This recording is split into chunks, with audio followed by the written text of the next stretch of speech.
Money making money making money. Come on, you gotta tell me how is this even possible? It's easy. 1, you take your money and you put it in this secret spot. 2, you let that money grow with compound interest. 3, then you find a place for that money to go where it can work for you. 4, and then every Wednesday at 1 p.m. Eastern, you join me for a wealth webinar. I'll do it. It's free. Plus, if you join me now, you'll get my free ebook that teaches you to get all the money back for every car you buy, drive, and own. So take advantage of this opportunity and I'll see you there. Hey, are you ready to take control of your financial future? Welcome to Private Money Club. Private Money Club is the ultimate online platform connecting real estate entrepreneurs with private money lenders just like you. Whether you're looking to fund your next deal or lend money to grow your wealth, Private Money Club is your go-to resource. You can post deals, find funding, connect with other like-minded professionals. It's just a community. It's a community that you need to plug into. If you're new to the game, no problem. Our Learn platform and our weekly coaching webinars and our on-demand resources are here to guide you every step of the way.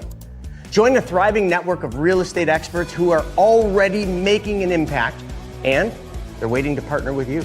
So Private Money Club gives you the tools, the training, the connections, and everything you need to achieve your financial goals. So why don't you start now by going to privatemoneyclub.com.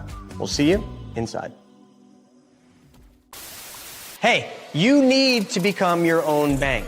And it's as simple as changing one thing, and that is where your money goes first. I mean, think about it. Household debts in this country are at all-time highs. You got tons of market volatility. You got the potential for Social Security running out of money. You've got global uncertainty, political divide, and you have to figure out where you're going to put your hard-earned savings.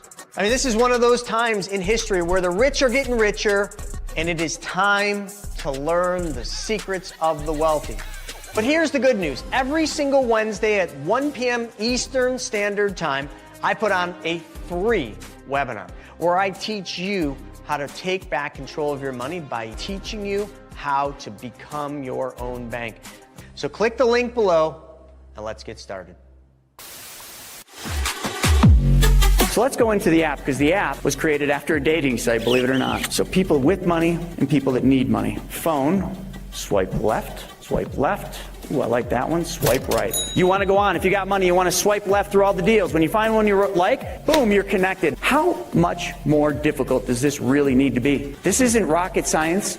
They want you to think it is because they want control of your money. It is time to take back control of our money. I want to invite you to a free interactive webinar that we're doing to teach you how to get prepared for what's about to happen and how you can grow, preserve, and protect your wealth and get it ready for a recession or maybe the next Great Depression. So all I need you to do is click the link below. You're not going to want to miss this with all this stuff going on. Are you sick of having your money lying around not doing anything? Well, we've got the solution for you. PrivateMoneyClub.com. Back to you, Chris. So that's what it is. Private Money Club was created for you and for all of us. So I've got something special. Since you're here, you're listening to us talk to you about the infinite banking concept, I wanted to make an offer. Private Money Club is something that will benefit each of you, but we've got what's called the Accelerator. The Private Money Club Accelerator is a coaching program that takes together the knowledge that you'll need to be your own bank and puts it together with the opportunities in Private Money Club so that now you learn and apply the knowledge. Check it out. We got a very special offer for you to be part of the next Accelerator coaching program and get you into Private Money Club so your money starts working for you. Hey everybody, it's Buff Finance Guy here, ready to show you how to make some serious gains. But not only in the gym, with your wallet too. Most people put their money in the bank doing absolutely nothing for them. But I'm gonna show you how it doesn't have to be that way. So take Andrew here. His money has just been sitting lazy in the bank. But all he has to do is change one thing, and that's where the money goes first, and everything changes. Just change where your money goes first, silly. Wait, just one change? Yeah, that's it. Instead of sending it to the bank, you send it to your very own banking system.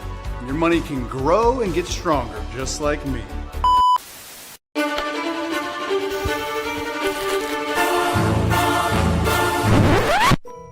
It's time for Money School TV. You heard it straight from the horse's mouth. He's been on the fence to come to PMC Money Tank. I'm telling you right now, you're missing out on a treat. This is the ultimate watering hole for lenders and borrowers. If you've got decent deals, you'll find the funding for it. The networking here has been fantastic. Absolutely phenomenal. Tremendously beneficial. Oh my gosh, so many people to network with. First day, I probably met 5 or 6 people. They show me ideas, I show them ideas. We're actually on stage about 20 minutes ago, and since then, I've already had about 20 people reach out. There are several people that I probably will be doing business with. I have like 15 private lenders ready to fund my deals. The people here are amazing and so welcoming. You walk in, everyone greets you right away. No one is a stranger. It's just an amazing and comfortable place to be. There's so much stuff that I've been able to learn that I didn't know. I've had aha moments over and over again. They talked about normal rates of return, not 6%, we're talking about 10%, but in a way that's ethically sound and stable. It's full disclosure, but helps walk you through everything. They even talk about it on stage of like, we've already made the mistakes, so here we are, and we're teaching you to not make the same mistakes. You get to learn from us, you get to just follow our direction and just see what you can do. I've gotten great things out of the virtual events, but there's no comparison to actually coming here, experiencing the energy, and getting to meet all of the people. Everyone is here looking to grow in some capacity. Being in this environment, it allows you to feed on that and foster that. During the event, they had a lender-borrower meet and greet, which is pretty cool. It's different when you can spend some time, have a meal together, hang out, joke around. The people are just a blast. It's so much fun. The community of the Money Tank PMC, the whole crew with Chris, Steven, Jonah, everybody, and Joe, they've all helped me out. It's been changing my life. You're gonna learn something, you're gonna meet someone, and it's definitely gonna make a big difference in your business. Not by a little bit, but by a lot. I mean, you could stay stuck thinking you can do it on your own. There's a lot of people that I talk to, their issue, and then they come here, and I talk to them a year later, and they've grown so much just by coming to this event. Started $15,000 in credit card debt. As of today, I have $550,000 out in private lending. That's what this teaches you. I tell people all the time, you have to get in the room to be around the like-minded people. Go. It's worth it. Just come. Do it for yourself. Do it for your business. Take action. You got to do it. Come to the event, you don't want to miss it. Well, the biggest thing I hope that people get is something that they can actually apply in their lives. You know, that's the biggest thing for any of these events that we want. We want people to leave here not just riled up, not just excited, but actually going out and doing something that'll put them in a better financial situation, help their family. And for the speakers, my goal is that they go out and they impact the audience and bring something the audience never had exposure to that allows them to then fill in that piece that they're looking for. I'm going to be talking about more lease options. I'm going to be talking about equity shares. I'm going to be talking about a bunch of fun stuff today. Because again, I'm not here to teach about how to do those deals. I'm here to teach about how to invest in those deals. Filled with individuals that are like-minded, that are at the top of their craft, they're at the top of their game. And for anybody that's an attendee, it's just a mind-blowing experience. It's almost going to be hard to speak anywhere else but here because it was such a great experience. I felt like, I don't know. It was amazing. Nothing less than amazing, literally. At the PMC Money Tank event, which is an epic event that we're putting together that does one thing and one thing only, makes everybody money. It brings people with money together with people that need money.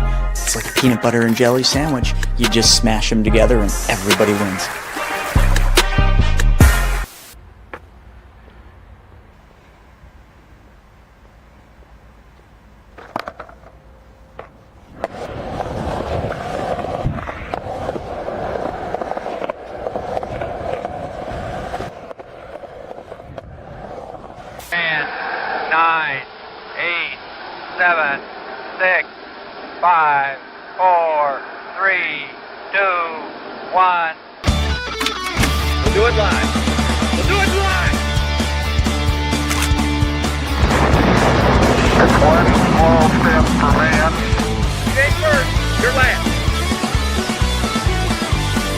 Wednesday, 5:30, 10:30 Eastern Standard Time. Going live! All right, what's going on, everybody? Welcome back to another week, another What the F Happened.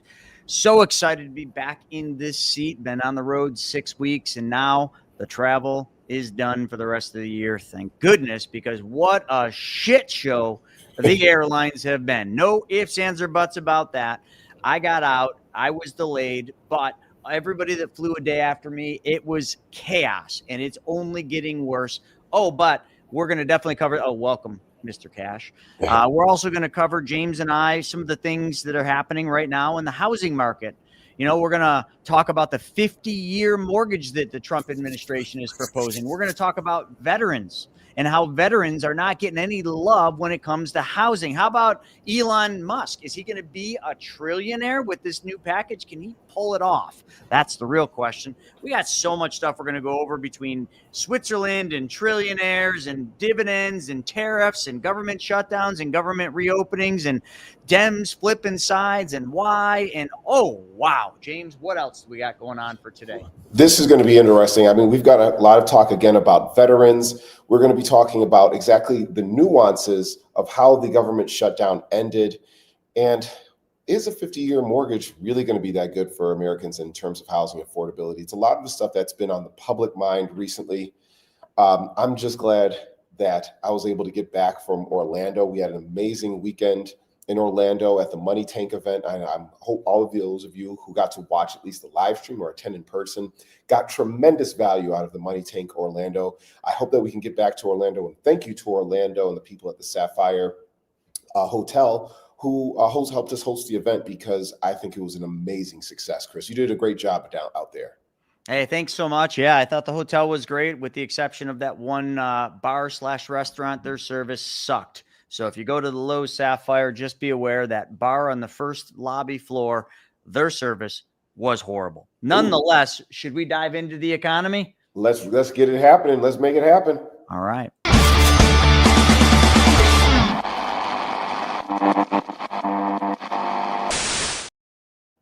Okay, shout out to Nagy here. Nagy, I think he's still delayed somewhere in Florida, but Nagy, just understand that you are with us always in spirit. And Chris, what is going on with the economy right now? As you know, yesterday was Veterans Day, Chris, and I know that the veterans and the investments and sacrifices that these troops has a significant place in your mind and in your heart. Perhaps you want to talk to us about that.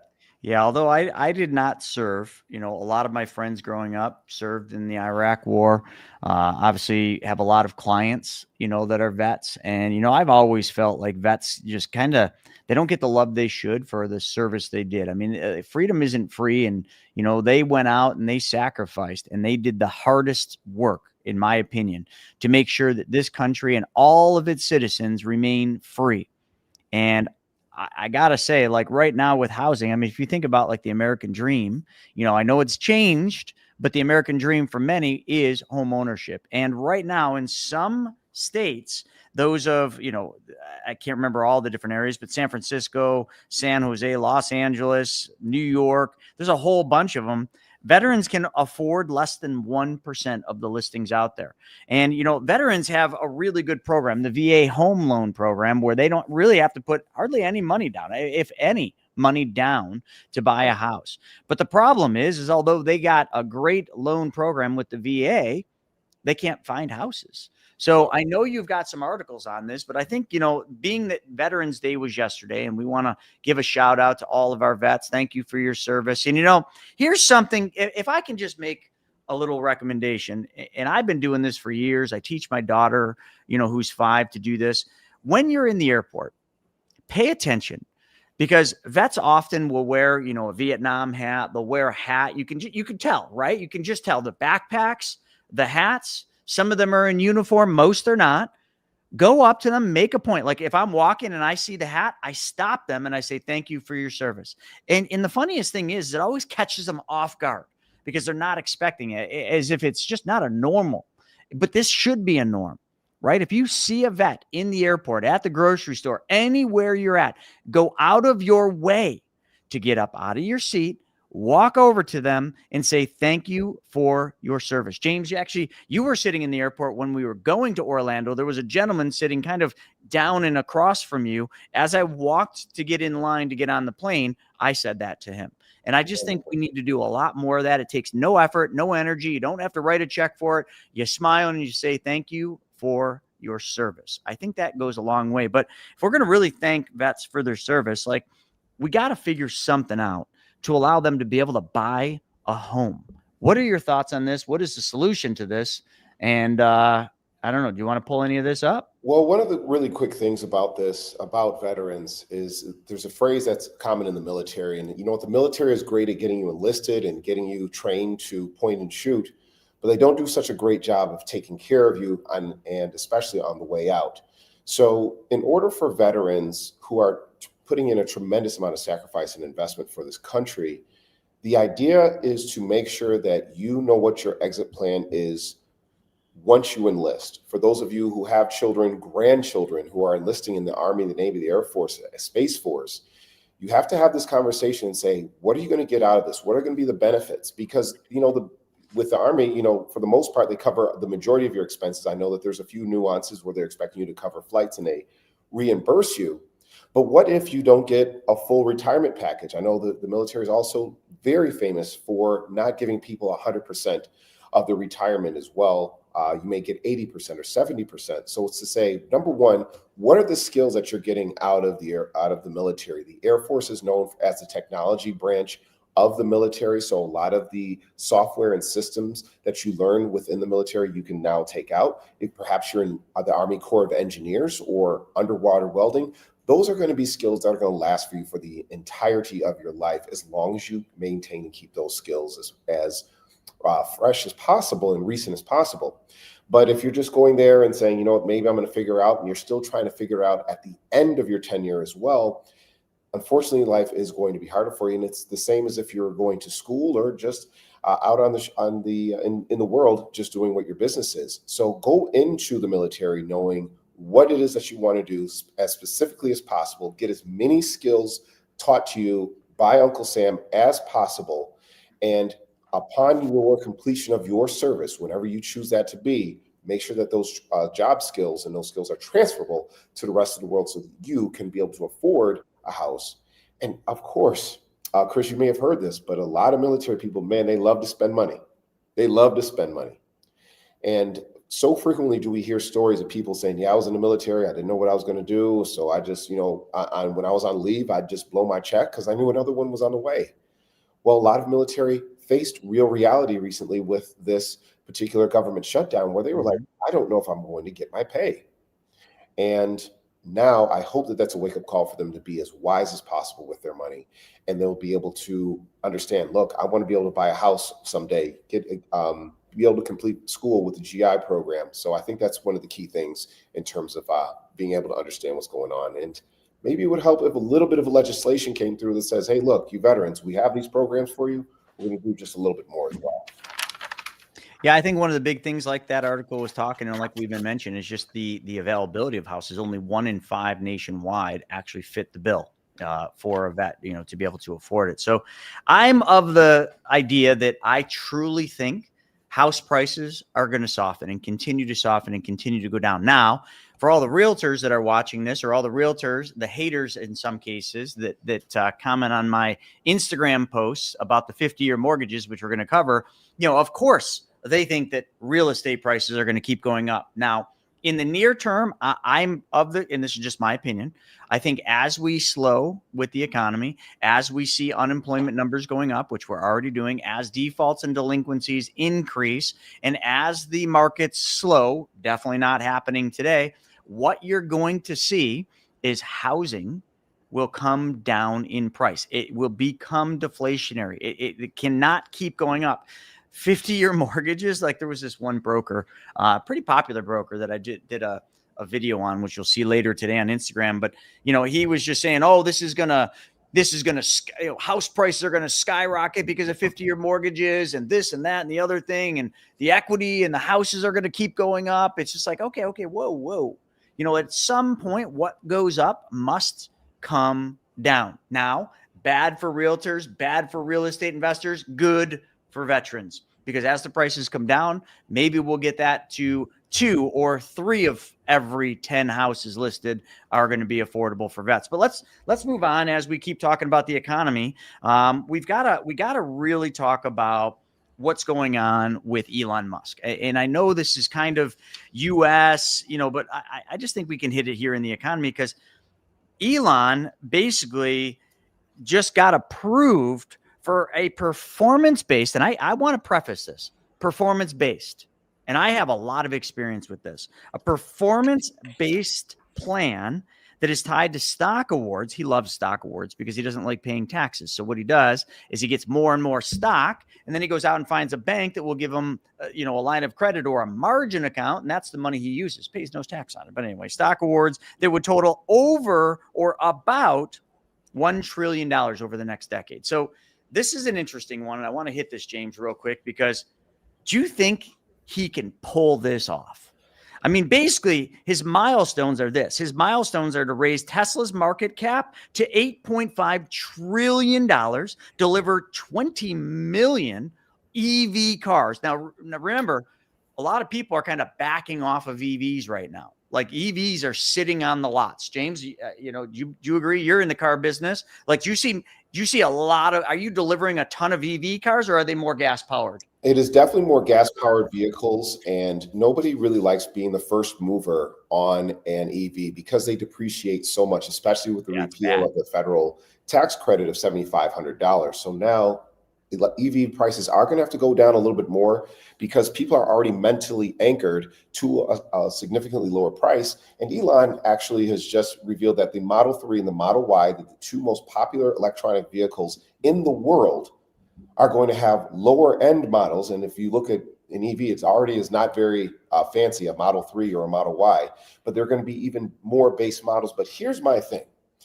We've already seen the giant Waymo with driverless car tech. We've already seen a number of different companies that have autonomous driving available. So in terms of this robo-taxi business that Elon is looking to get into, yes, he has an amazing brand. The Tesla corporation is almost a cult of personality where people say, I love Tesla, leading to these huge over-evaluations of the Tesla corporation. But as you noticed, there's a nuance now that Tesla is saying. He is no longer saying that Tesla is an auto manufacturing company, but we are a technology company, and we are going to offer robots, and we're going to offer this. Well, we know that Elon is great at making promises, just not so great in keeping them on time. So if he's able to do this, congratulations. Hey, you created an $8.5 trillion company, but is the actual intrinsic value going to be 8.5 trillion? And I wholeheartedly feel that in today's modern era, that is not going to be even feasible for the next 50 years, where the actual metrics will actually meet what the actual data is. We will not see an $8.5 trillion in sales or anything like that. No, it's just not possible, even in this fiat system we have. I agree. When we talk market cap, so like maybe he can hit the 8.5 trillion market cap, but you see, the targets that he has to hit are incredibly ambitious, and Wall Street's saying the same thing. So, remember, it's performance driven, right? It's right. He basically has to hit these metrics in order to get this $1 trillion stock payout, right? And a lot of people are betting against him, but if you bet against Elon Musk, I don't know. I mean, the dude might not be human. He might be an alien. But here, let's continue with this. 20 million EVs, which James just covered. Like that's ambitious at best, because a lot of people don't want these EVs. And even if lower prices, I think what they'd have to do to hit that is they'd have to create a hybrid. This is just my opinion, a hybrid vehicle that would rival a Prius. Because I think Priuses and Toyota have the best hybrids on the market. And I think they've had Priuses out there forever. And those things have proven themselves over and over and over again. So if Elon could create a hybrid model that beats the Prius, then I think they could hit that. But if it's straight up EVs, I just don't know. But hold on, it gets even worse. He's got to deploy 1 million robo-taxis and robots. I think he can hit that. That one, I think, is low hanging. Would you ever get a robot? personal I'm not robot? a robot. I don't want a robot, but we're going to do a lot of AI here, a lot of AI agents here, but just no robots. Okay, then generate 400 billion in core profit. So I don't have a metric to use that against, like where are they at with profits now versus 400 billion. But number one thing here is if he can hit these things, give him the money. That's it. Because he has proven that he can do what very few, if any other people could possibly do in a company. So I think it's awesome. Maybe Elon will be, a trillionaire. And if that's the case, he earned it. And I hope to God we don't see what happened before where the courts and, just haters step in the way and try to make it so he can't get this payout. If he hits that, how many of you agree that are listening right now, if Elon hits this, if he was able to hit those ambitious goals, give him the money, give him his stock awards, right? Do you all agree with that? Because I just think if somebody can pull that off, they have earned their keep. He's not asking for a handout. Don't even get me started on handouts. He's not asking for handouts. He's saying, if I can hit these stupid, audacious, crazy goals and I can pull this off, can I get a little cheddar? Give the man the cheddar. I just find it's incredible that he needs a $1 trillion payout in order to, quote unquote, keep his attention. Obviously, this is a great move in terms of PR. This is a great move to show the strength and where people want Tesla to be headed, which is great.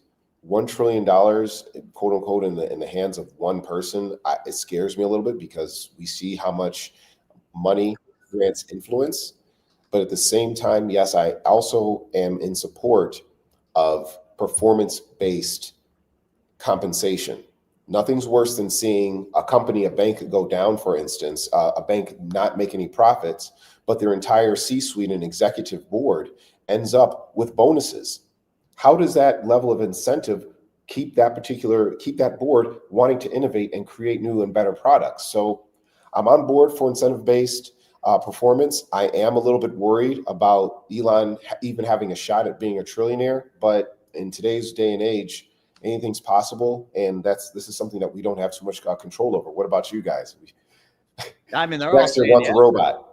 They're all saying it. And here's the other thing too. Like I'll say this, like from someone that owns, a bunch of companies and has people that work for me. If someone comes to me and says, "Hey, Chris, I want to make more money. And here's what I'm willing to do to make more money. I'm going to do X, Y, Z." All of them performance-based things that drive revenue for the company or profits for the company. Let's say someone came to me and said that. Let's say Taken by Tori up in Instagram came to me and said, "I want to apply for a team spot. I have credentials. I'm an AI growth strategist." So Taken by Tori probably saw my post where we are looking to build an incredible AI team of developers and people that can do what we need to do with workflow and implementation. But let's say Taken by Tori came to me and said, "Hey, listen, I want to make $200,000 a year." Okay, great. And then, but Taken by Tori said, "Here's what I'm willing to do for that.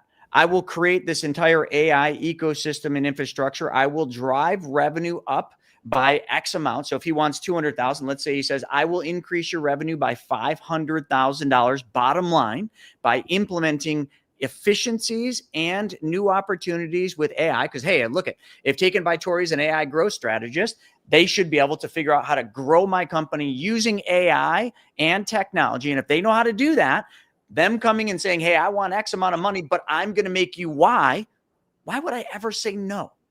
Right?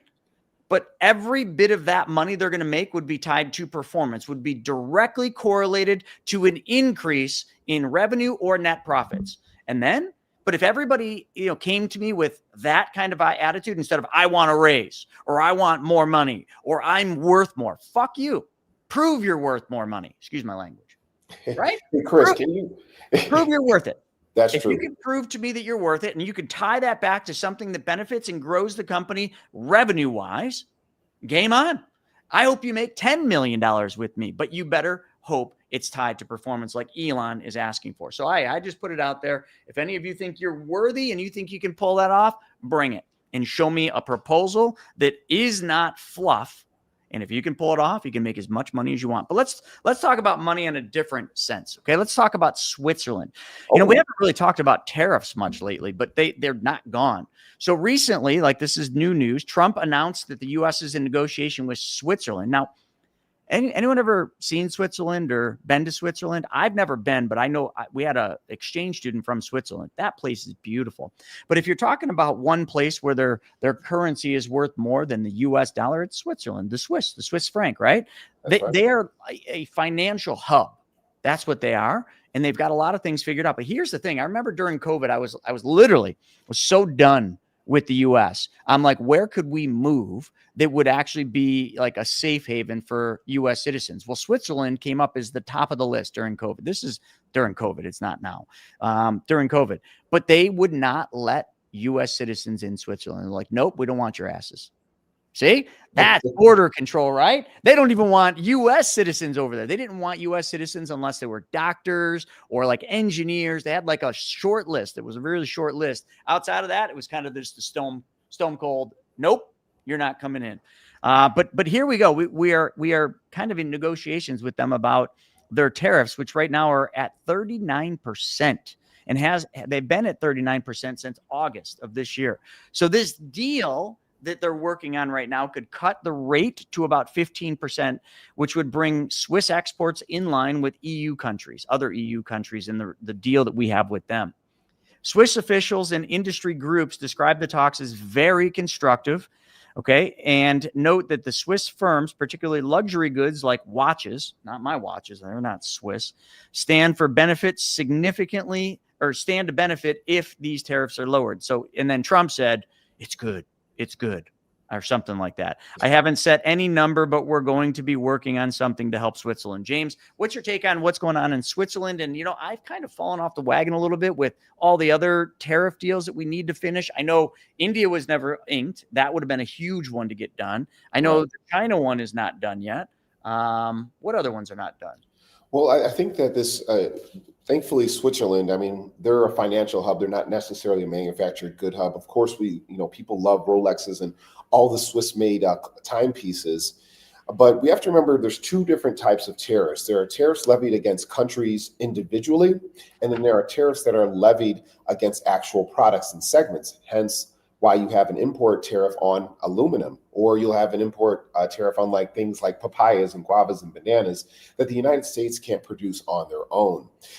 We're going to be seeing this not just with Switzerland, but also we're seeing this with things like pasta, because what certain Italian companies are doing is they are dumping the price of pasta and flooding the U.S. market in efforts to actually drive out a lot of American-made goods.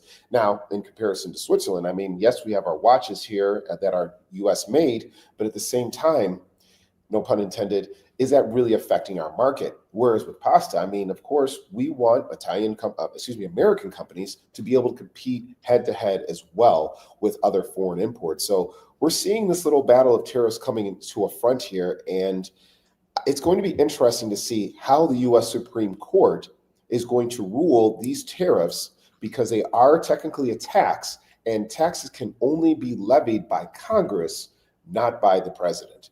So are we going to see that Switzerland is going to be able to get this deal worked out? I think it is, because Switzerland, we're not a tremendous, huge importer of goods from Switzerland. I think we're more in terms of services. But it's going to be a lead indicator in how it's going to ripple out across the rest of the European Union. All right. Well said. Well said. Well, what do you say, James? Anything else we have on the economy outside of, if you look at the markets right now, and let me update this. Sorry, I got to swing my head over here. I got too many screens.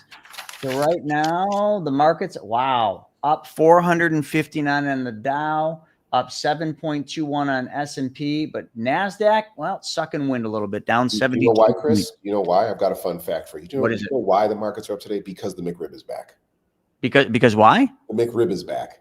It's the McRib. It has nothing to do with the economy opening back up. The U.S. opening back up, right? There's actually a correlation that the markets go up 0.5% every time the McRib from McDonald's hits the market. Bitcoin goes up. The first time the Bitcoin went over $100,000 was when the McRib was debuted. So obviously it's all the McRib. That's why I totally get it. Well, we're going to talk about the U.S. Opening their doors again, or the opening back up. The shutdown ending, whatever you want to call it, and how that may not be why the markets are up today. It actually has to do with McRib. Let's get into what the F USA.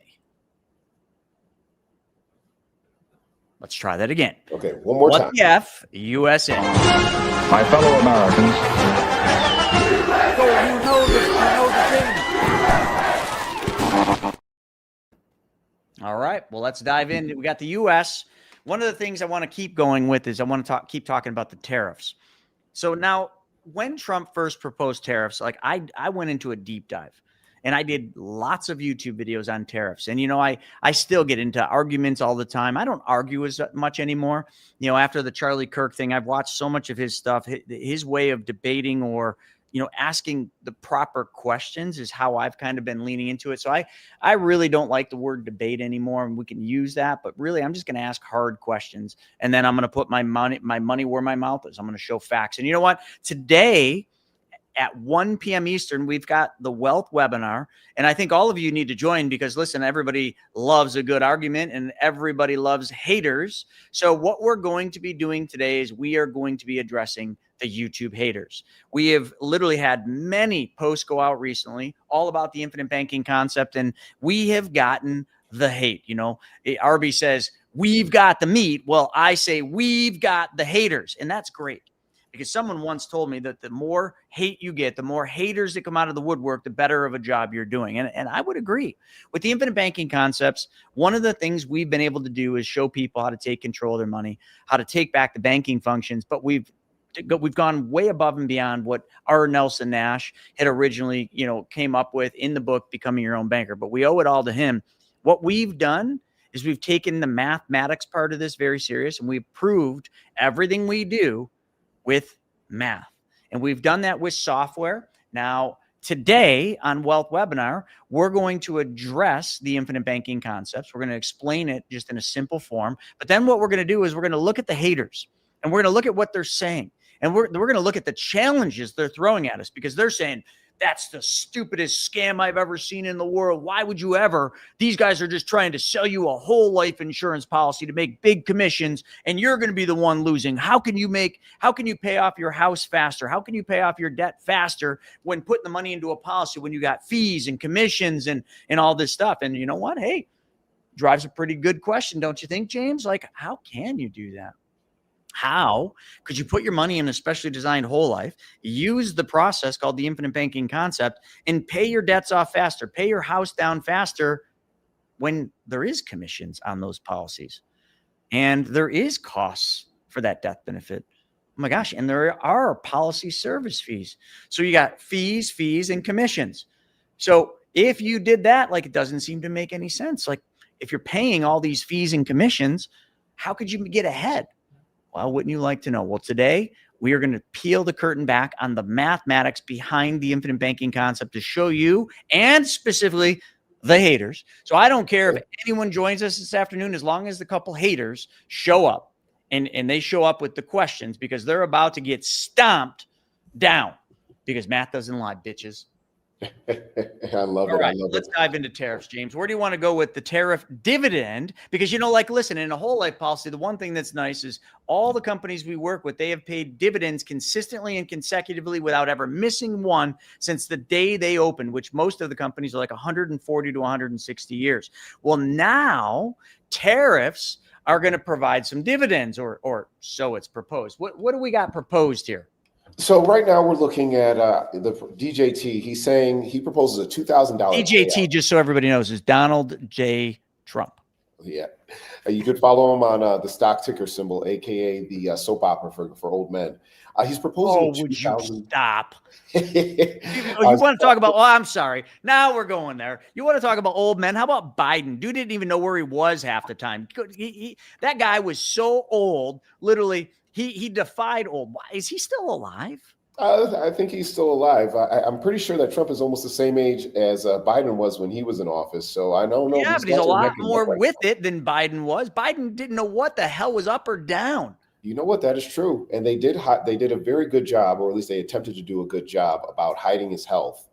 And to kind of go down this rabbit hole, now there is a conspiracy theory that between Trump's MRIs, the swollen ankles, the bruising, he may be in a bit of like health decline as well. I'm not there. I don't know him. But at least he's mentally there, right? I don't care what's happening with his ankles and his with that weave, so the whole weave, him going off on random topics and stuff. I can't say that he's in the best of his cognitive ability in comparison to how I agree with you. I just had to hit you below the belt there because absolutely. But I do hope that he is able to stay in power for the duration of his presidency. And I know that's weird coming from me. Okay, I am not a supporter of him, but I'm more afraid of the fallout if he's not able to finish his entire tenure. And J.D. Vance, who I don't believe has a much better idea of what's going on, is forced to take over. So at least with this case, I'd rather the devil that I do know versus the devil that I don't. But what I do know is that Trump did propose a tariff, basically dividend, and the plan makes absolutely no sense. Okay, the aim is to use the import tax revenue to reward Americans and help reduce the national debt. At least that's what he's proposing. And right now we're looking at an amount of like $30 billion that has been brought in by tariffs. So it would take 2 rounds, 2 years of tariffing foreign countries, tariffing the American people to give the money back to the American people in terms of a $2,000 payout per person, which we know is not going to happen. But the idea that this was brought up, I think it was just him playing political points and people getting that good feeling back that we. Can I fact check you just a second? How much did you say was brought in from tariffs thus far? I believe it was 30 billion. Is it 300 billion? How much is it? Nope. AI is saying the U.S. government has collected approximately 195 billion in tariff revenue. It's okay. It's a rounding error, like the government with their employment numbers. Carry on. He had to get me on that one. And yes, of course, I'm trying to pull these numbers off the top of the head. But yeah, critics warn that the revenue doesn't match the payout. The estimated cost could be $300 billion per year versus the 90 to 120 billion net tariff revenue. So that coincides with what you were saying there. So the math does not math. Maybe it could be $500. But again, this is the same money that corporations and individuals have paid into the tariff system. And I know that we've had a few of our commenters in our audience say that they don't feel that tariff is a tax. So be it. Maybe it's a matter of nomenclature and wording. But what I do know is that it has trickled down to us. It has been absorbed by corporations. And it is a money that has then been held in place to the government. We've then seen that money be shipped off to Argentina. We've then seen that money just be held somewhere in limbo. Now, if we do get that money back, that's essentially a form of socialism. And I know that we have a lot of people in our viewing audience that the S word is the worst word. So the question is, do you? I say the C word is the worst word, but you can say the S word, sure. Yeah, well, a lot of people are afraid that the S word, socialism, is a precursor to the C word. I agree. I think the two are somewhat linked, not totally, but the C and the S. Yep, exactly. And I don't like that. Again, people they want to suck on the teat of the U.S. government, and we should be finding more and more ways that government can help the people, but not people be dependent on the government. And I think that that's something that both sides arbitrarily agree with. Is that all right? Well said. So, being somebody that's pretty good with numbers and looking at the numbers, here's kind of how this whole basis is. Now, you could call like the 2,000 payout per person proposed. Listen, like, I guess we could find some common ground there because we're not going to agree on anything else. But on that one, I do believe that is buying votes. And you know what? In today's world of politics, you almost kind of have to. I hate it. I don't agree with it. But it's done on both sides of the aisle. They're all trying to buy votes to get their candidate to win the next election. So this $2,000 payout, I know nobody's going to complain about that because everybody wants handouts. And listen, no one's going to complain about getting a check. But is it right? Should that money just be going to pay down deficit? Yes, but I think it's just buying votes. So do we agree on that one, James, before I go through and rip the rest of your shit apart? Anyway, so let's go into the math behind this. And I pulled up an article. So right now, a lot of people are like, oh, deficits keep going up. As a matter of fact, as of today, as we sit, deficit has gone down 2%. 2% because of the tariff revenue. So right now, the tariff revenue has reduced the deficit by roughly, give or take, and don't hold me to this, but it's about 2%. Okay. That's a fact. Okay. Now, what they're anticipating, now this is anticipation, this is speculation, but the whole market is speculation. They're speculating that tariffs could bring in as much as $500 billion. So if so far we've brought in 170, or I'm sorry, if so far we've brought in, what was that number I just gave you, James? Sorry. 2% and 120 billion in tariff revenue, deficit and up to $500 billion in tariff revenue per year. Yeah. Anyway, while you're looking that out, why are you looking? 195 billion, I think, was it, right? Terrified. Yes, for 195 billion. So they're anticipating that the U.S. could take in as much as 500 billion. So we're at 190-ish. Okay, and they're talking about bringing in 500. And out of that spread, if they could pull that, this is kind of like Elon Musk. If they could pull that off, could they give a dividend to people without, affecting it? So the critics, and I always love when they say the critics, because there's always the critics, are estimating that the cost could be 300 billion per year versus the 90 to 120 billion. So they're already off on their numbers, but it's okay because it's critics. But if the cost to give everybody a check was 300 billion, but we brought in 500 billion, that would be okay, or at least better, right? I still think all of it should go to the deficit, but I also am the person that will tell you that there is no way Republicans or Democrats or independents or even all of them combined could pay the deficit off. So if anyone thinks that, what they're doing with tariffs and all this stuff is going to pay the deficit off, it's not. I got bad news for you. The only way the deficit will be paid off, or paid down, I should say, is the same way they paid the deficit down after World War II. If anyone remembers, after World War II, the United States government was severely in debt due to the war, the rebuilding, and all sorts of things that came in. I mean, if you really parallel where we're at today to where we were after World War II, they're very similar from a debt perspective on this country. So if you study history and you really look at how did the United States get on the other side of that, and it took a while, okay? It did not happen overnight. It was over a decade. GDP. They increased gross domestic product. Now, let's talk about that for a second. Gross domestic product. What does the United States of America produce anymore? Technology, maybe, some things. But, if you really look at a chart, and I just had one today that I saw, and I didn't pull it up for this, but the United States of America, actually, what the hell? Why don't I just show it? Do you mind if I show it real quick? Let's bring this up real quick. I'd like to see some of this stuff. You like this stuff? Oh, I love it, because anything that involves paying down the national debt so that my children and my grandchildren have less to worry about in this future means everything to me. So I'm going to sure that a lot of our viewers feel the same. I'm going to show you because listen, all things be told, this is the only way it will happen. All right, so let me share my screen. So while you're pulling all that, kind of just going off the cuff here, but there we go. Okay, here we go. I'm going to try to make this a little bigger, and I know it's tough to see, but basically what we're looking at here on this chart, and I know you can't really see it, but let me kind of just walk it through.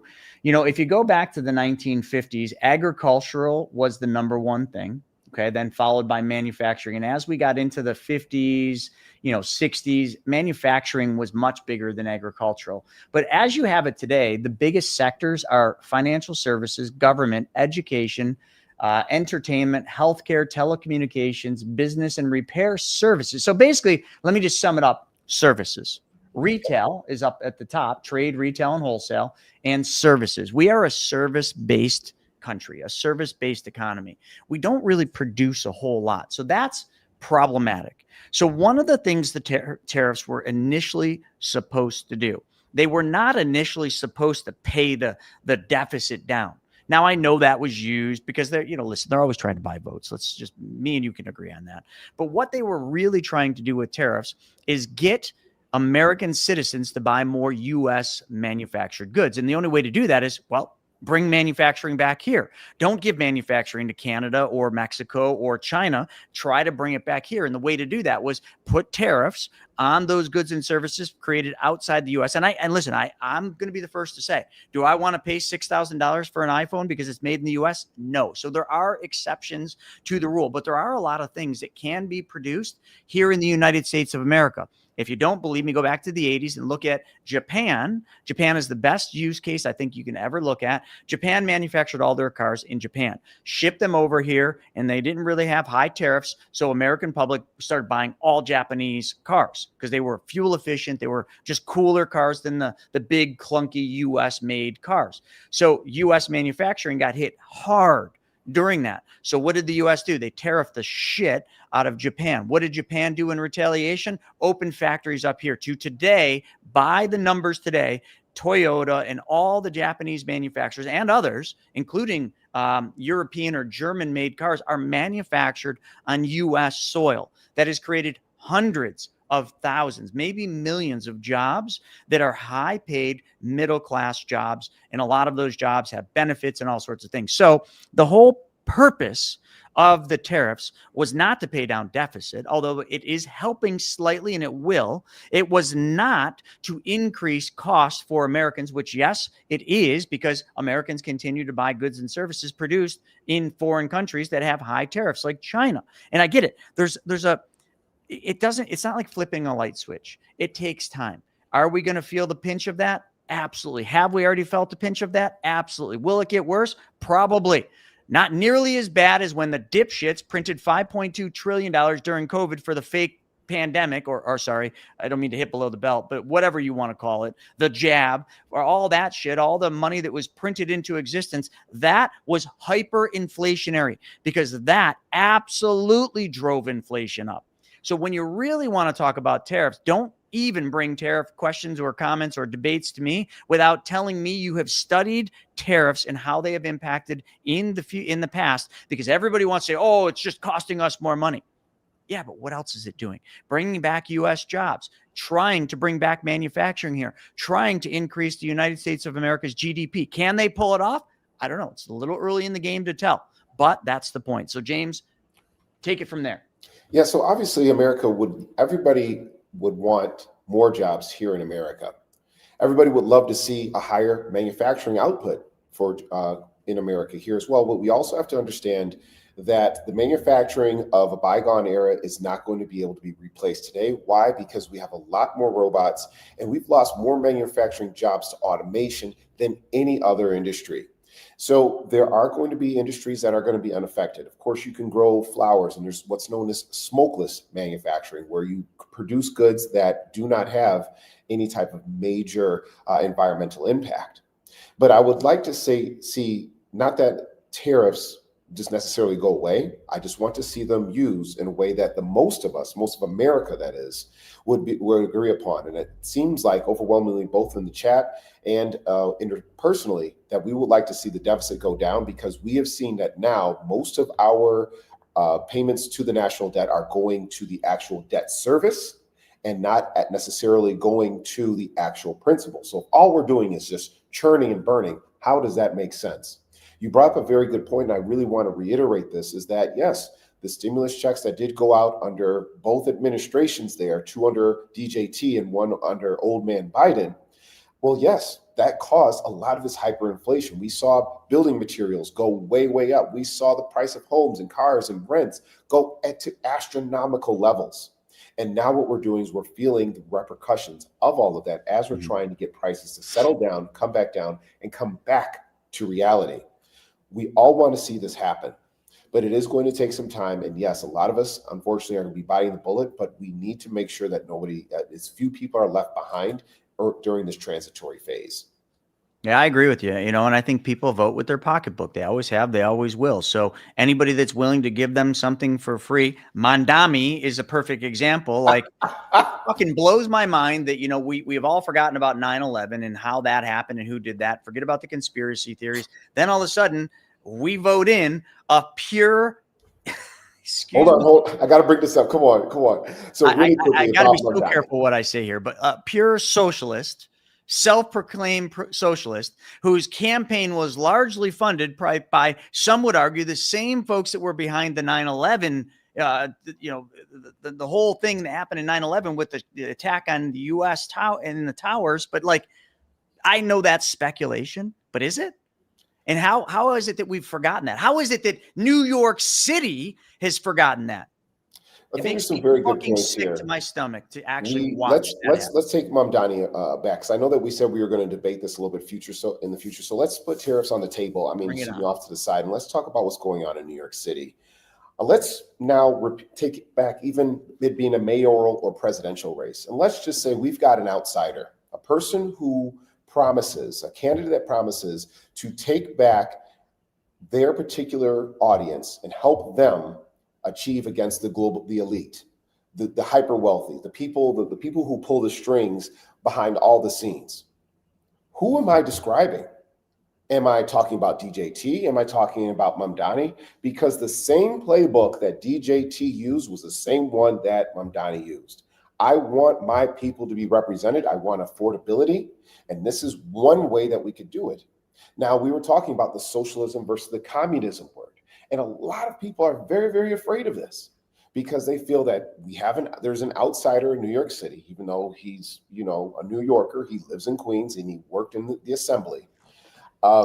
They feel that it's going to replace all private industry. He's not saying that all the supermarkets are going to go away, all the private industry supermarkets are going to go away. No, what he's doing is he's simply saying, look, we're going to offer government level supermarkets that people still have to pay for. This is not going to be like Austria, where there's going to be bread lines all the way around the block. And speaking of Austria, there's something that's very interesting. We always talk about learning from history. And what happened in Austria on the verge of their collapse, it was the Socialist Party that was able to rebuild the country from square one, offering levels of public affordable housing, food, and of course, recreational activities, until another party came in and kind of tore all that stuff away. So it's important that if we're going to look at one part of the picture, we cannot block out any other parts. We know that there's an affordability issue. People on the right, unfortunately, are saying, oh, well, come on down to Florida. But Chris, let me ask you a very key question. How many wealthy New Yorkers already have a second home or a third home in Florida and live there mostly? Yeah, I mean, pretty much everybody in my neighborhood. Yeah, they do. Yeah, everybody's got a second home. That's just what New Yorkers do. You go down to Florida. And he's talking about increasing the corporate tax, because I know that last week we talked about where's all this money going to come from. And I am so grateful that you asked that question. You brought up that article, Chris, because it forced me to think. We cannot just get caught up in a culture, a cult of personality based upon politics. We have to say, what is this? What is going to be the price? Well, the price is increased corporate tax, not of something obscene as in the pre-Reagan era, but the same level of tax that they use in New Jersey. And so far, I don't see people leaving in droves in New Jersey. New York actually has a lower corporate tax than New Jersey. So if it goes up just a little bit more, now you're able to provide a lot more benefits in terms of busing, in terms of supermarkets. And if he falls short of that, at least it's a step in the right direction. And if we're talking about providing money, more money in people's pockets, we're talking the middle class, the working class. Now they're able to save just that little bit of money that can now have ripple effects across private industry all the way across. The middle class, the working class, the people who don't have this, who need that level of cushion, are able to breathe a little bit more. So I don't see that necessarily as a handout. I'm seeing that as a step up in the right direction. So I'm not really going to say a whole lot, because I have a lot I could say, but good for New York City. The social experiment is about to take fold. We're going to see what's going to happen, and and everybody's going to see what an absolute failure this is. But the whole point that I was trying to make is who with the towers, with 9/11, who was that attacked us? Okay, Chris, who was it that shot up tops on Jefferson Avenue? I don't know, some deranged mental person. But let's get back to the question. Don't deflect the question. Who attacked the U.S.? Yes, it was a terrorist group. What terrorist group? It was a terrorist group out of the Middle East. That's correct. What did they believe in? Are you talking about religion? Mm-hmm. If that was the case, then we would have terror attacks in every place, everywhere. Who's to say we're not going to? Maybe this is part of it. You could take it for wherever it's worth. I think that's a little bit too deep and It is too deep, and maybe it is, but maybe we need to start having these discussions, because you know what? If there's one thing I learned from Charlie Kirk, it's like we should not be quiet. We should not just ignore things. We shouldn't just let things roll off. We should talk about them and ask hard questions. So I was just asking hard questions, which you tried deflecting it, and then you still deflected it because for some reason you don't want to talk about the point in hand, the most obvious thing. Like, you can say it. You won't be racist. Okay, so here's the thing. Not all Muslims are bad. Absolutely not. I am friends with lots of Muslims, but I know a lot of Muslims that have come here in asylum, okay, from the Middle East because of the terror that they had to go through over there. And they have found Christianity and different things than they found God because they saw the other side. There is plenty of videos out there showing you both sides of that one. You know what? Listen, you can say what it is. I'm not saying all Muslims are bad. I'm not saying, the Quran or anything. Is bad because I'm simply saying to you that the people that got Mandami, okay, the backers of Mandami were not people that we would all agree are good for this country. Okay, they are not people that have the same views as most Christian or Catholic Americans. They do not have those same viewpoints. In many of their opinions, they would strike down the people of the U.S. because they openly say that that's the plan. They all vote Democrat. Why? Well, do the research, look it up. But I'm simply saying, let's get back on topic with Mandami and socialism and communism. The experiment is going to be fun to watch from a distance. That's all I'm going to say. Because you can tax the rich, which is, I know what the AOC wants to do. You can tax the rich. You can tax the corporations. And you know what happens when you do that? You have no more wealthy people living there. You have no more corporations there because they're going to find the better path. That's capitalism. And unfortunately, capitalism is what this country was built on. It's not fully what this country is. And capitalism is not always good. I'm not saying that either. I'm just simply saying if a corporation is in a state that all of a sudden becomes burdensome or problematic because of overtaxation or high corporate taxes, guess what they will do? The same thing they've always done. They will relocate to a place that does not have the high taxes, which, if you look at New York City's tax base, it is pretty fucking fragile.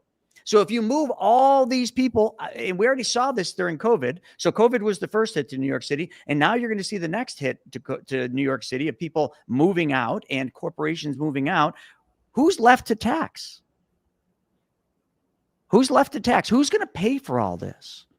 I'm not saying that like these state-run grocery stores, I'm not saying they're good or bad. I'm just saying, who's going to pay for it? Who's going to pay for all the free shit? And there's going to be no police because obviously it's a mental health care thing. So let's just put a bunch of psychiatrists in a armored up Humvee and let's send them out to take care of the terror problems and all the problems that are going to happen. So maybe I think that's a pretty gross exaggeration. It is a total gross exaggeration. Not everything is going to be free. Certainly was a gross exaggeration. Rent freezes. We're talking about subsidizing rent controlled units. Who owns those rent controlled units? Okay, we're talking about putting in place certain systems and stopgaps so that the rampant overinflation doesn't continue to overrun New York City. All right. A small little fraction. Who owns the buildings, James? That's all I'm asking you. Who owns those buildings that you're going to put rent? Yes, that is private. That is private. But we also know that a lot of these. Can I ask you a question? Hold on. No. I'm asking questions here.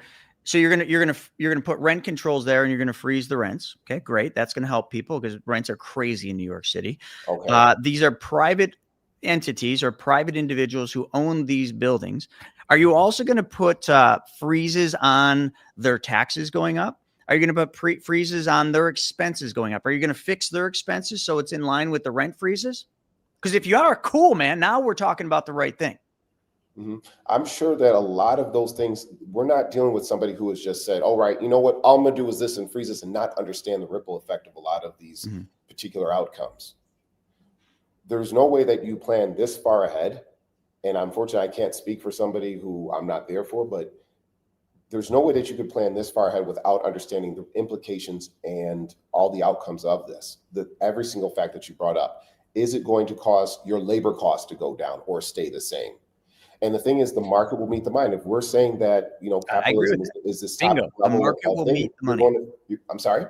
You just said the market will meet the money, right? The money will meet the market. But right now, this market is not meeting the money. We've just talked about this. We've said, hey, veterans can't afford homes. I agree. The level of housing affordability is out of touch for a lot of young Americans. So something has to be done. And so far, every system that's out there has not been effective in this. Has failed. So, but socialism isn't going to be the answer. And we've also seen, let's just say it was. Like, I agree with all the things you're saying. I'm not saying there isn't major problems. Like, people can't afford to live. They can't afford groceries. They can't afford anything because, like, it's just such an expensive place to live in New York City. I totally get that.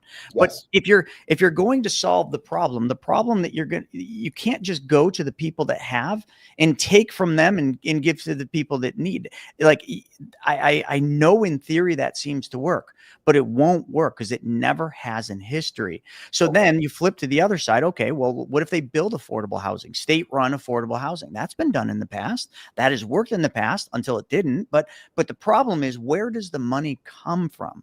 New York City's freaking broke. New York City's not going to get any help from the federal government. It's not going to happen. So, like, you really got to solve the money problem before you can solve the real problem. And listen, I'm not saying I'm 100% agreeing with you. There is a major problem. There's a problem in healthcare in this country, huge problem in healthcare. There's a problem in housing in this country. There's a problem that our citizens in the wealthiest country in the world are freaking starving.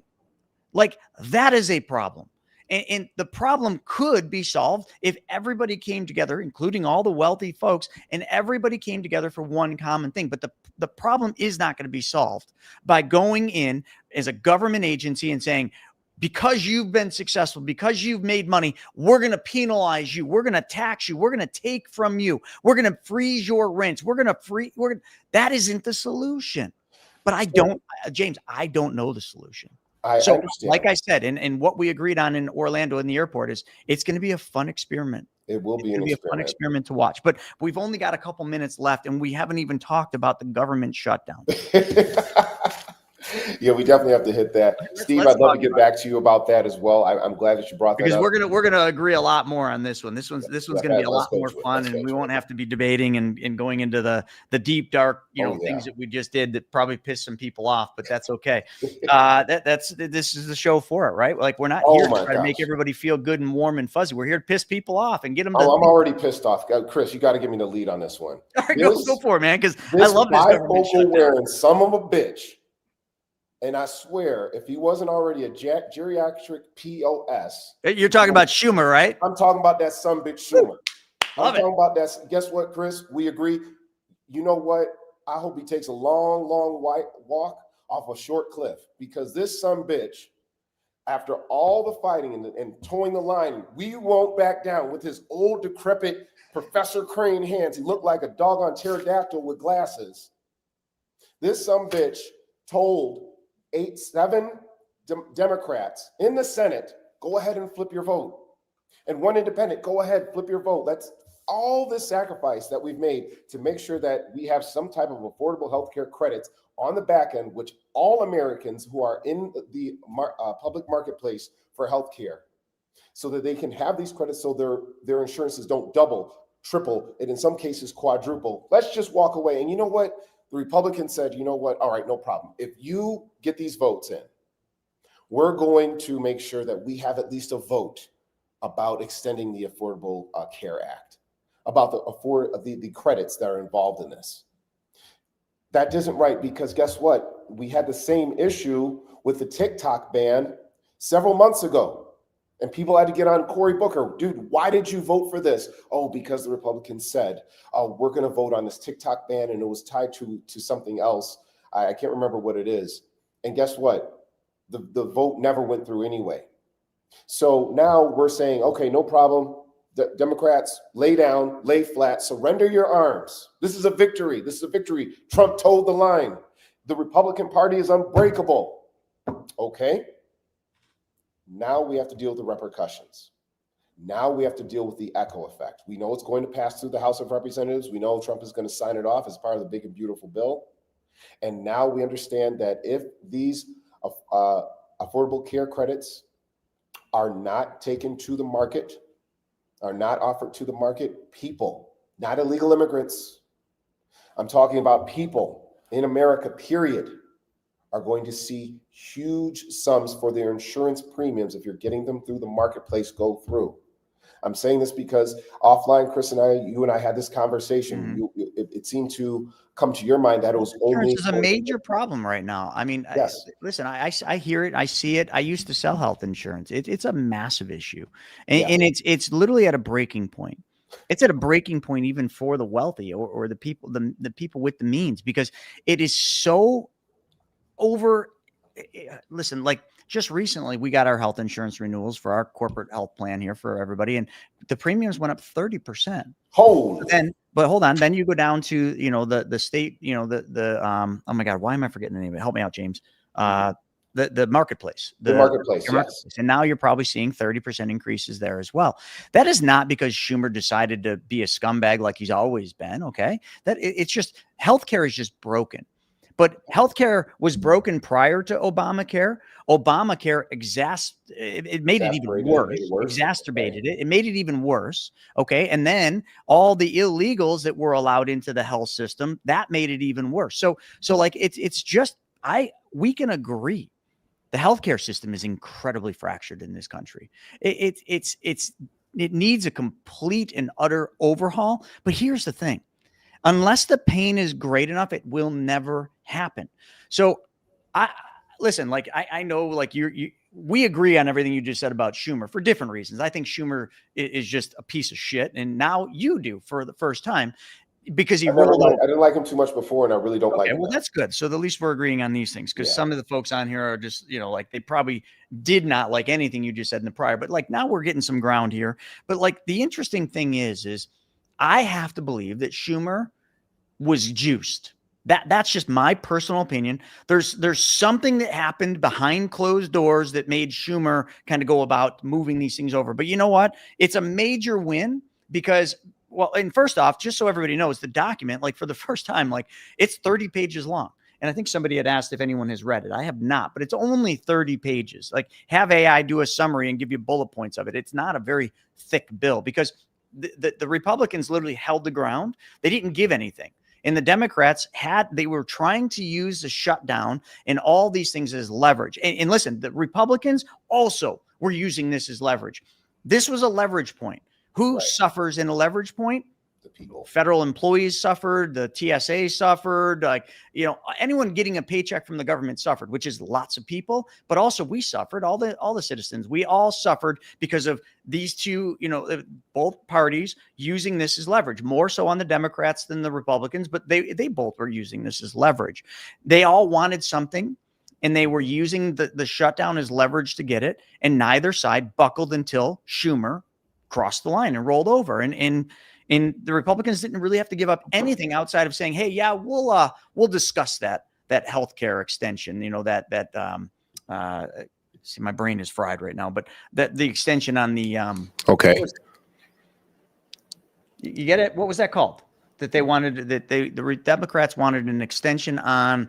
Was it the COVID era like things? The extension on the COVID credit, the credits. Basically, the government credits you for a certain amount to help offset the cost for healthcare. That's what the big issue was. Yeah, but none of it happened. So now, I think you're right. It'll go through the House, whether it should or shouldn't.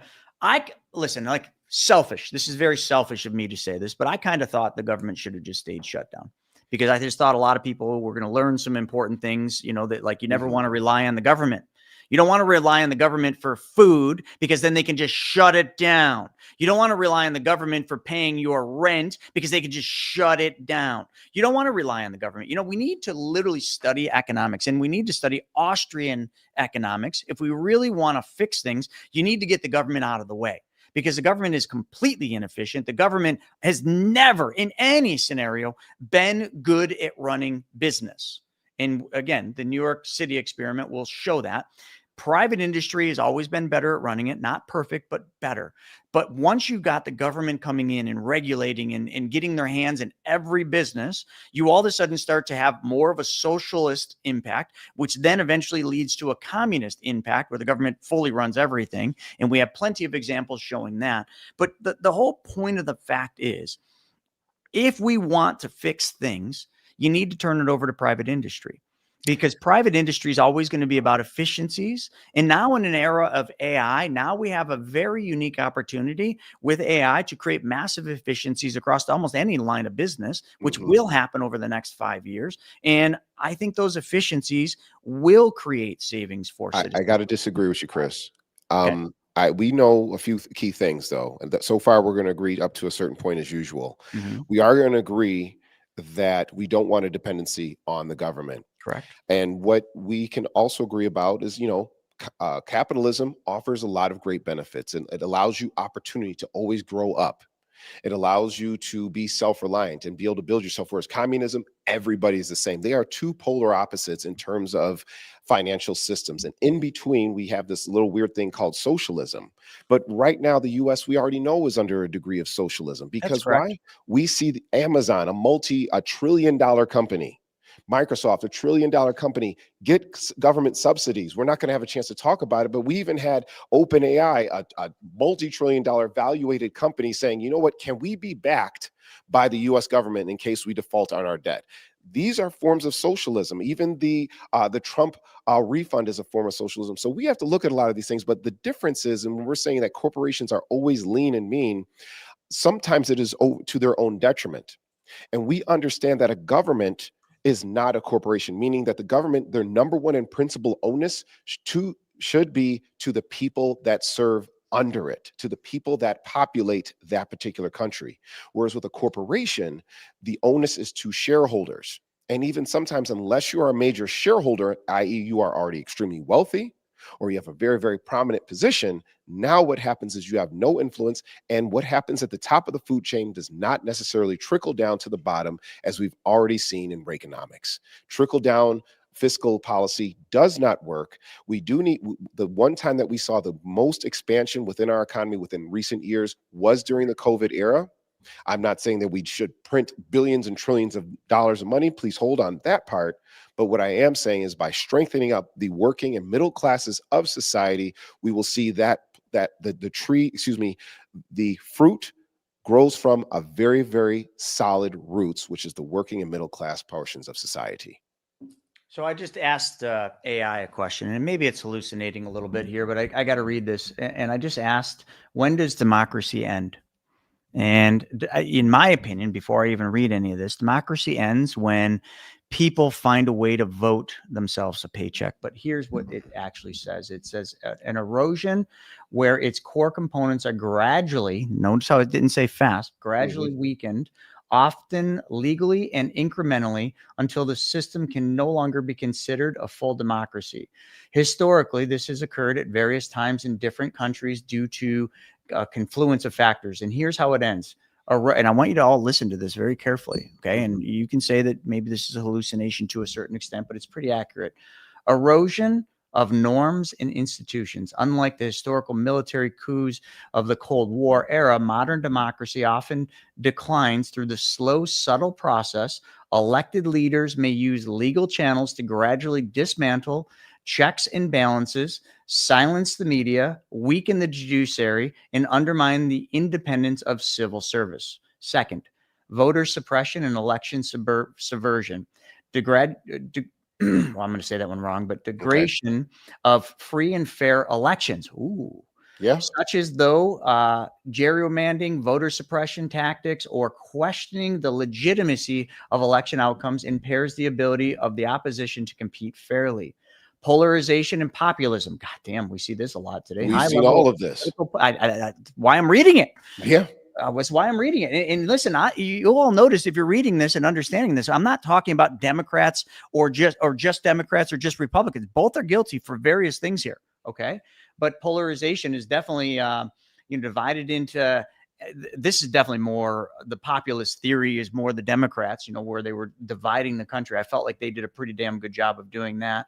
Curtailing civil liberties, restrictions on freedom of speech, freedom of press, freedom of association, along with the use of government agencies to punish critics or political opponents, are key signs democracy is in decline. And I know we're a little over here, folks. I'm almost done. It's worth it, everybody. Civil liberties, restrictions of I already did that one. And economic inequality and social discontent.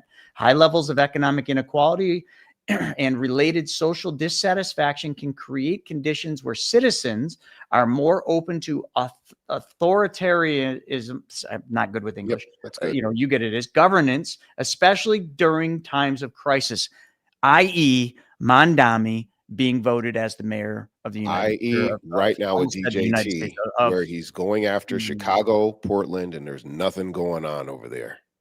And he is going after his AI, but AI is way smarter than you and I, James. Yes, this is interesting because we're agreeing upon the same principle, but different perspective. You see this as this potentially could be Mamdani, but I've already seen DJT go after his particular critics. We've seen him go after. Yeah, but hold on.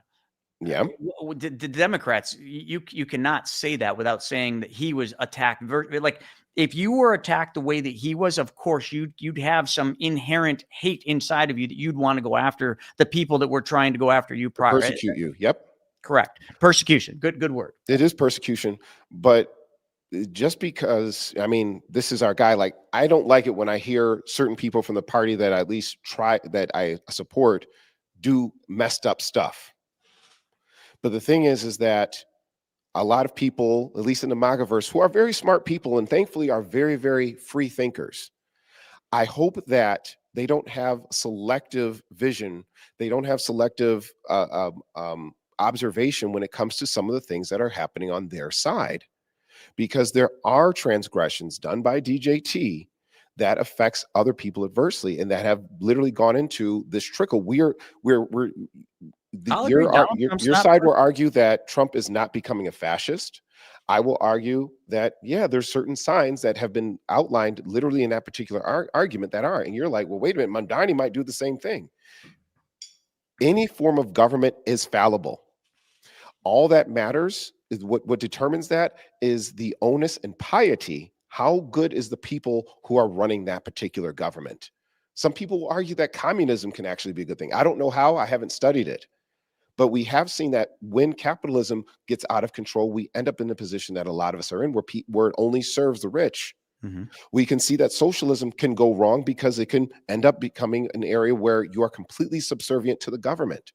So any particular political financial system is fallible, but there needs to be systems of checks and balances to make sure that nothing runs too far in one direction.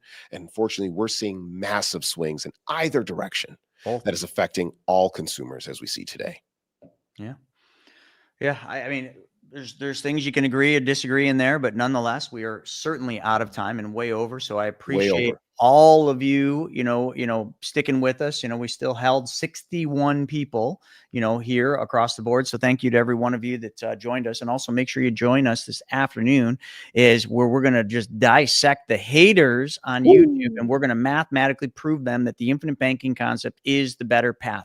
And we are going to do it live. So I can't wait. 1 p.m. Join us by going to chrisnaugle.com. You can register right there for the wealth webinar. Get my 3 books, the ebooks. I want to be transparent, for free. We're not going to mail you physical copies of the books, but you get the ebooks for free just for registering for the wealth webinar. With that being said, I think that's a wrap. And it's cool because a lot of people are like, oh, no, we got to keep going.